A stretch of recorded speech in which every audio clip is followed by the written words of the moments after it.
anakuja ndugu, Wakristo kaeni macho, niliacha kwa tumwimbie. I'm lucky because I got a home, place to call home and a person to call mom and dad.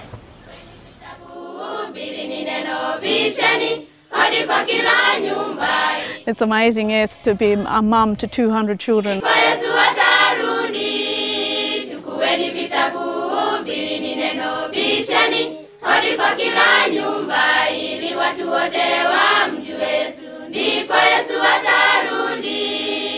EAMO, EAMO, stands for East African Mission Orphanage. An Australian couple started it. This is my good wife. In fact, this woman is the strength behind all of this. She keeps me going. We have 213 children at the moment, and in the town behind us, in Nakuru town, there is at least 6,000 children roaming the streets looking for a home. So it is desperately needed, and yes, it is so desperately needed to have even more children off the streets.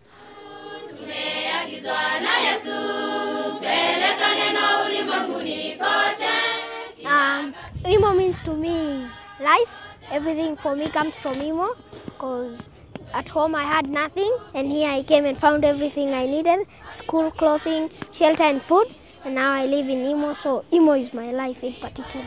We aim to take in those children and give them a better life, whereby they have the guarantee of having 3 meals a day, having their own bed, having their own food, and having an education right from nursery through to high school, and give them the love, care and attention that all children deserve to have.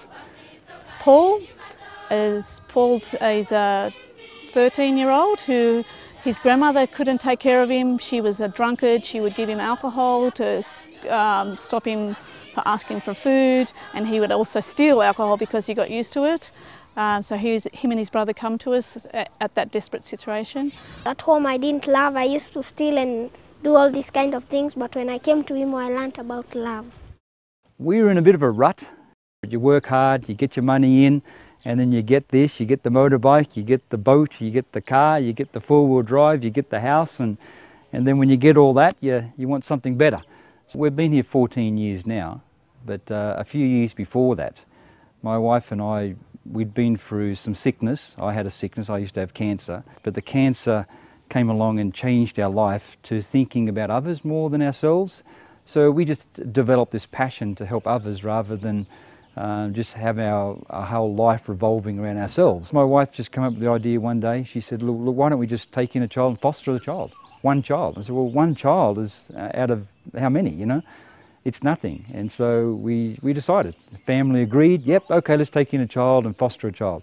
So we took in the child. The child's still here today. And then from there we had like 3 children and then 5 children, and it was starting to grow. So we could obviously see that this was our home, this is where we're going to stay, because once you take in the children, there's no sending them back, you know. It's very life-changing, to a total life of self and looking after self and our own needs, to now thinking of children and their needs, not just physical as in food and the comforts of a home, but the love that the children need, and to think of how you can do it for different children with different characters. You know, it is a life-changing thing, because now you have to start thinking of how you can actually give that love. Before you didn't have to think, you just gave it and this is how you do it. But some kids can't accept that the way that we used to give it. So now we have to think of another way and different ways. So yes, life-changing for us, because we change, because we see the difference in the children after you've given them that love. It's a great day for May and I, but I think it's an even greater day for the Emo kids. Is that right?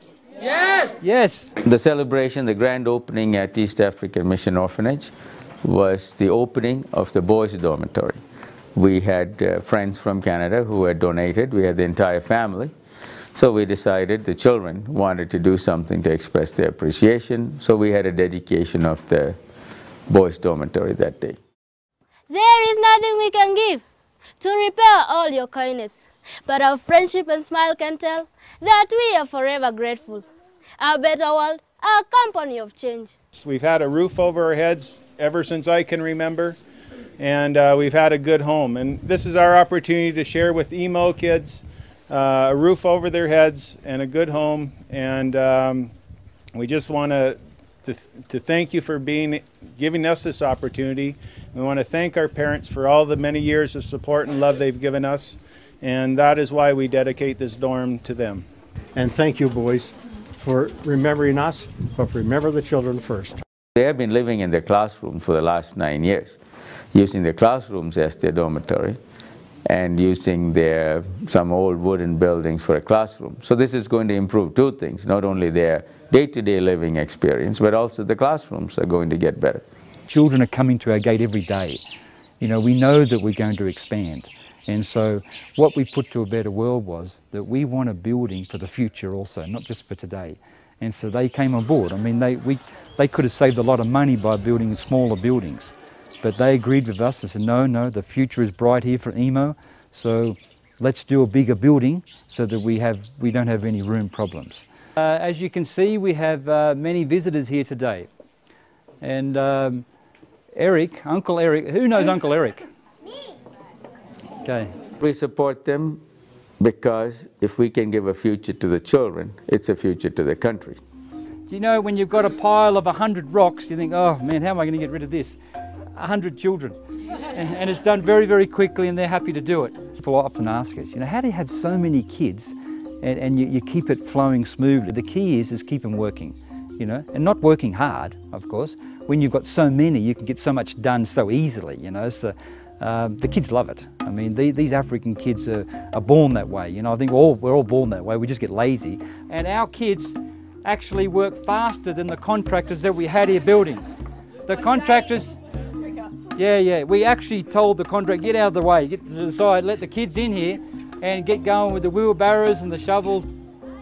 Agricultural projects here are big, very, very large. We grow 13 acres of wheat, we do 5 acres of maize corn, we do 4 acres of beans, we do an acre of potatoes, we do all sorts of spinach, carrots, cucumber, lettuce, whatever, you know. I am from Red Deer, Alberta, in Canada, and I actually farm. And so this was a chance for me to come and see. Eric needed more agriculture people. They need to see what they're doing here and how we can make it better for them, easier for them, and how we can make it so that they can grow food year-round rather than just during the rainy season. You have to cut all of them and don't leave any that are lying around. No. Yes. Yeah, you have to do it. I've said to the kids here, man, they are so lucky to get the education that they get just from gardening. How many kids in Canada could plant and look after a garden? Not very many. Big? Small. Yes? Small. I mean, there's a lot of children in Kenya that are leaving school every year that have an education looking for a job, and unemployment is extremely high here. So our challenge is to give our children more than that. We've got to give them something more than they're getting in the average school, better grades, a more scope of different fields. We take physics, chemistry, all sciences, mathematics, languages, geography, agriculture, business, and all those kind of stuff. So future for emo in this area is to get like a trade school, which we're discussing with A Better World for that. I was brought in emo a long time ago, so the feeling between me, mom, and dad, it's a feeling that is quite big. I can't tell it really, because it's a feeling that brings me together with the rest of the people here.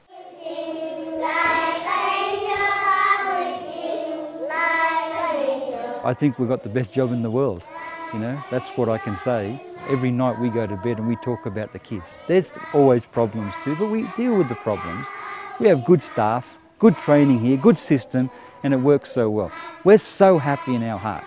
I mean, the life that we were living before, the life of goal setting, assets, you know, the motorbike, the boat, the car, everything, you know, the new house, that's all gone. You know, they were great days, but if you ask me to compare it, this is 10 times better, even 100 times better. And I like living here because it has wings. message that I would like to get across to other people is to help others so that you can feel something in your own heart that you helped someone along their way, especially a desperate child. It's such a great feeling. You wouldn't believe how much of a feeling it will be to you.